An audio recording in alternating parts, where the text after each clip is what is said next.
Un saludo, amigos. Un asunto importante que debe tratarse en este tema general de la justicia, el derecho, el Estado, es la paz. Y a él va dedicado este vídeo. Es corriente creer que los fines principales del derecho son la seguridad y la justicia.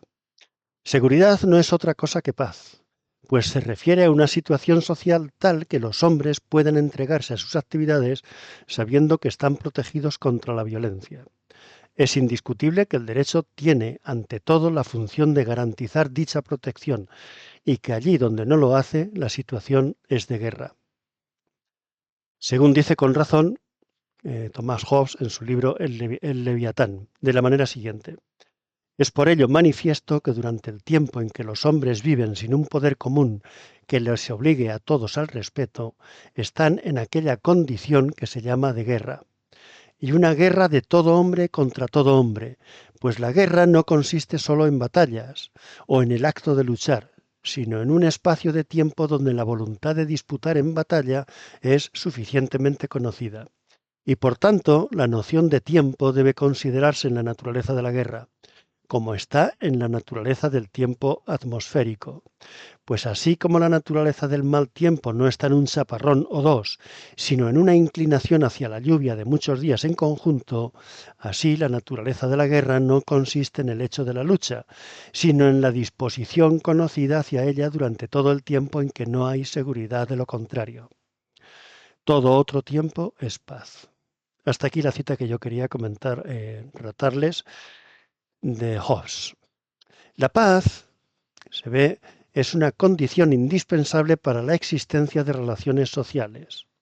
Ello se echa de ver cuando la seguridad de todos salta hecha añicos porque ha estallado una guerra civil o una revolución. Durante ese tiempo se prueba que la necesidad de paz externa es la primera de las necesidades. Una vez terminada la guerra e instaurada la paz, la exigencia de seguridad adquiere formas progresivamente más refinadas y sutiles. Entre ellas destacan la exigencia de seguridad en las relaciones entre individuos, en las relaciones de los individuos con el Estado y en la protección de los derechos fundamentales, como trato de indicar a continuación. Primera, la seguridad en las relaciones entre individuos exige, entre otras cosas, que nadie pueda ser despojado sin más de lo que cree ser suyo, que una demanda judicial se extinga una vez que ha pasado cierto tiempo o que únicamente puedan transferirse a otros los derechos que tenga el donante.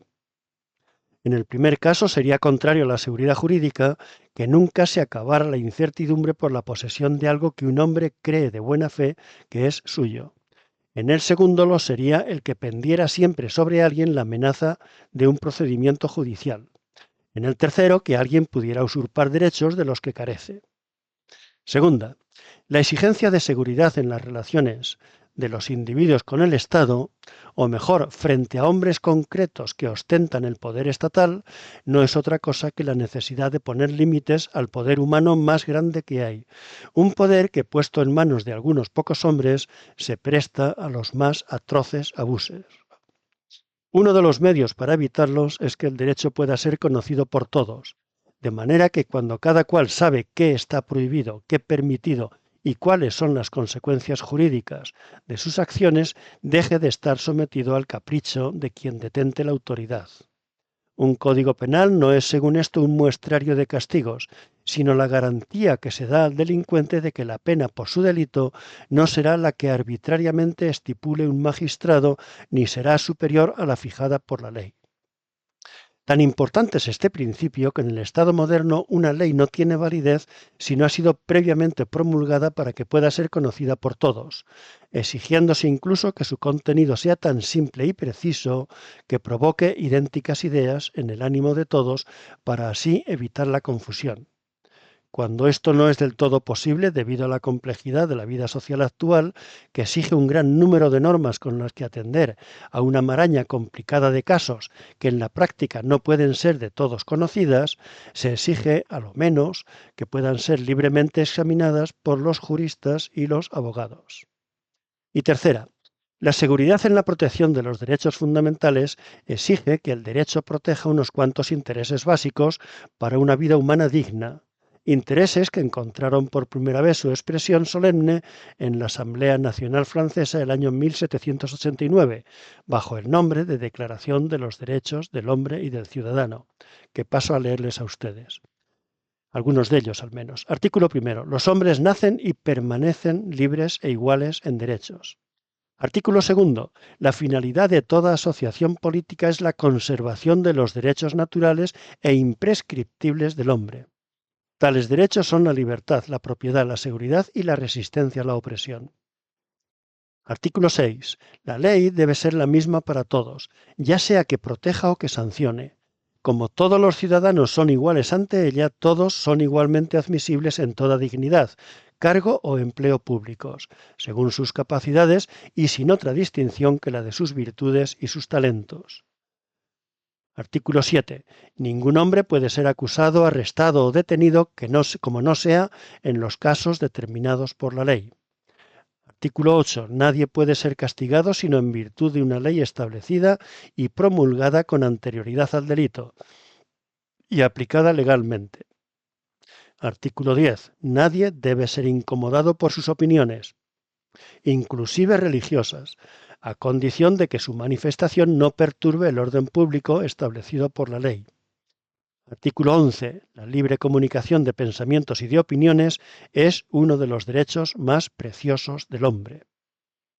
Artículo 17. Siendo la propiedad un derecho inviolable y sagrado, nadie puede ser privado de ella, salvo cuando la necesidad pública legalmente comprobada lo exija de modo evidente, y a condición de una justa y previa indemnización. Esto dice aquella Declaración de Derechos del Hombre y del Ciudadano de 1789 en una serie de artículos que yo he expurgado para ustedes. Los intereses de una vida digna son, pues, reconocidos como derechos que el Estado debe proteger. Tales derechos fueron originariamente los que la primera filosofía liberal formuló en orden a la preservación de la libertad de los ciudadanos, para lo cual todos los actos del Estado debían estar sometidos a normas jurídicas. De ahí el nombre de Estado de Derecho con que se le designa.